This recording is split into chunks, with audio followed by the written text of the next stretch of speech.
Hi everybody! Can you hear me or do I need this? Can you hear me like that? Yes! Yes, we can. Yes, we will!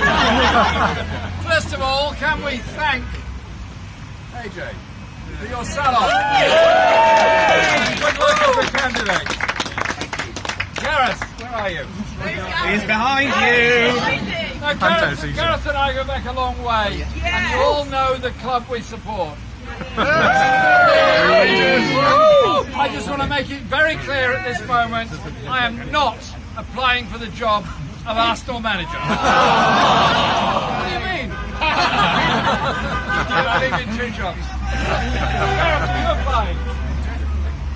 Gareth is putting in for Arsenal manager, and it'll be, I will do well. And can I also welcome Manuel Cortez, General Secretary, who's done a fantastic amount of work in supporting the party and coming here to support you in the campaign to win Harrow. It's the union affiliation of the party that is central to everything we do. Without the unions, the Labour Party would never have been founded. And our council leader and our parliamentary candidate are here. Look forward.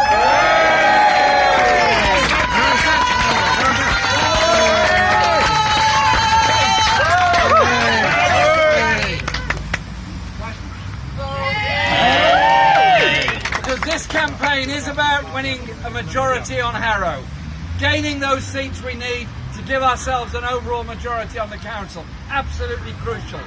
And today, all over London, there are hundreds and hundreds and hundreds of Labour supporters knocking on doors, having that conversation with people. Yes, about winning councils. I've been in Hillingdon this morning. There's people in Barnet, there's people in Westminster, people in Wandsworth, all the places that we're putting in a real big effort to win. But it's also a message to this Tory government about how our society is and how we treat people. If anything underlines exactly what this Tory government is about, is the treatment this week of the Windrush generation. That generation of people that came to this country to work in our health service, work in our transport, work in our schools, contribute to our society, now being told, many have worked here 30 and 40 years, sorry, you're not welcome anymore, go. Well, my message is, Theresa May needs to do a bit more than just apologise to the generation. Apologise for those vans she sent round northwest London saying immigrants go home. Remember them? Yes. Well, I am proud to live in a diverse community, to represent a party that represents all sections of our community. That is a strong community and a strong city. We are a party, a multicultural, multi-ethnic, multilingual party, and I'm very proud of that. It makes the Labour Party what it is. Well said. So we will challenge them and continue to on behalf of the Windrush generation. And yesterday was the 50th anniversary of the appalling speech Enoch Powell made in Birmingham. Interestingly, all he said was nasty, dangerous, divisive stuff and designed to be. As a country, we've moved on. As a country, we are together. It's time the Tory government understood that. But when you're campaigning, think on of what this is really about. It's preparations for a general election campaign whenever it comes. It's preparations for the kind of country we could be. Do we have to accept growing inequality in our society? Do we have to accept underfunded schools? Do we have to accept low levels of wages and undelivered aspirations for so many young people? Or do we have instead the Labour ambition, which is redistribution of wealth and power at its core? It is about public ownership of mail, rail and water. It is about a national investment bank that invests for all parts of the country.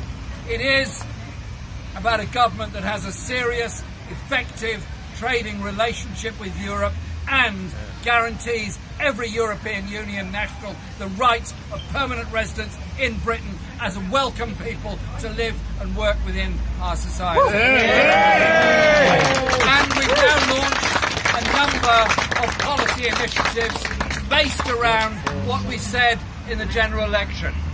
Those policy initiatives, two of them are very, very important. The first one is the National Education Service. The legacy of the next Labour government will be the equivalent of the legacy of that wonderful government of 1945 to 51.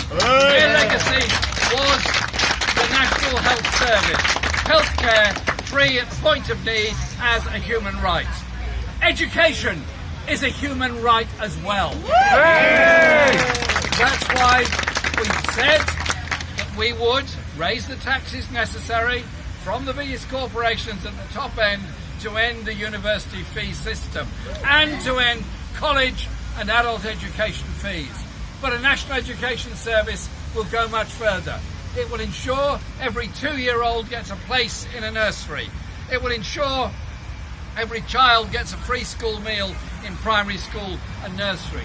It will ensure every child gets to learn a musical instrument to realise their own creative ambitions.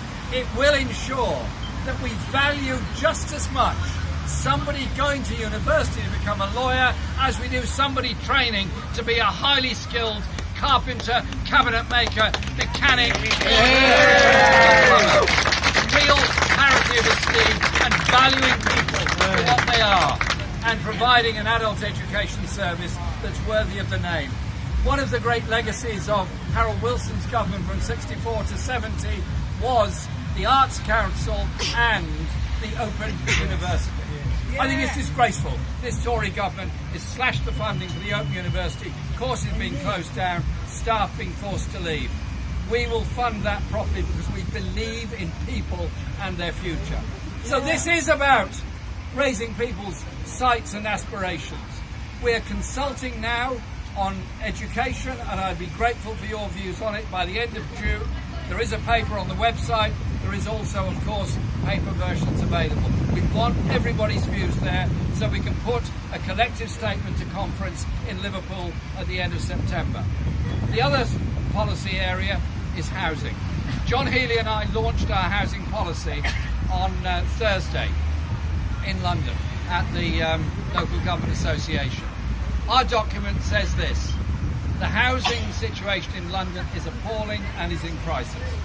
Every night, thousands of fellow citizens bed down on church pews if they're lucky, or outside stations, or, in some cases, if they manage to collect enough money during the day, in a shelter overnight, because not all shelters are free. These are fellow citizens, just like you and me, who've had misfortunes in their lives. One of the most educative afternoons I spent in December was an afternoon with homeless people, rough sleepers, telling me about their lives and experiences, but also their knowledge of everything else.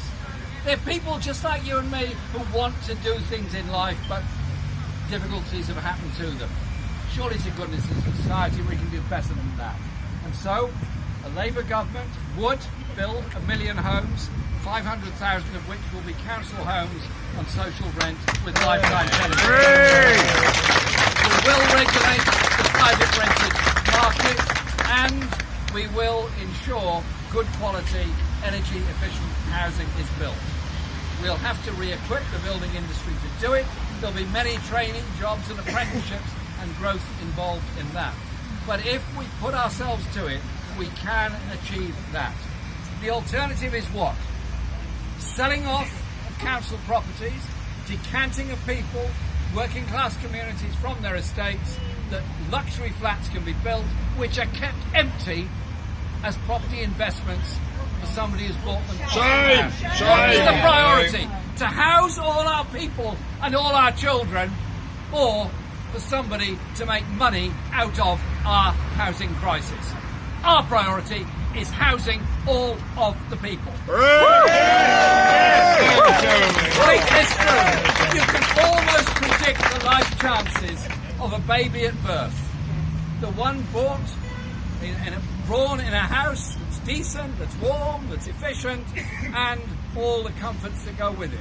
That's what we want for all children. Or the child born into a one-bedroom, overcrowded, expensive, private rented flat with all the energy bills and everything that goes with that, and the likelihood of illness and underachievement in school. We can't shortchange the next generation of children. It's up to Labour to invest in the housing for all, for the future. So the document is there on our website. I want your views.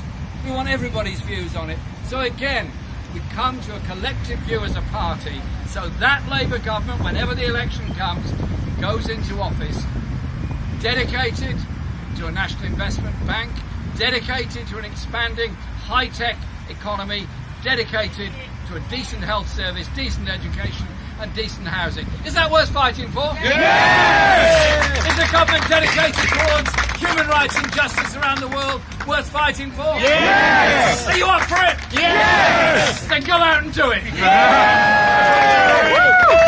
very much.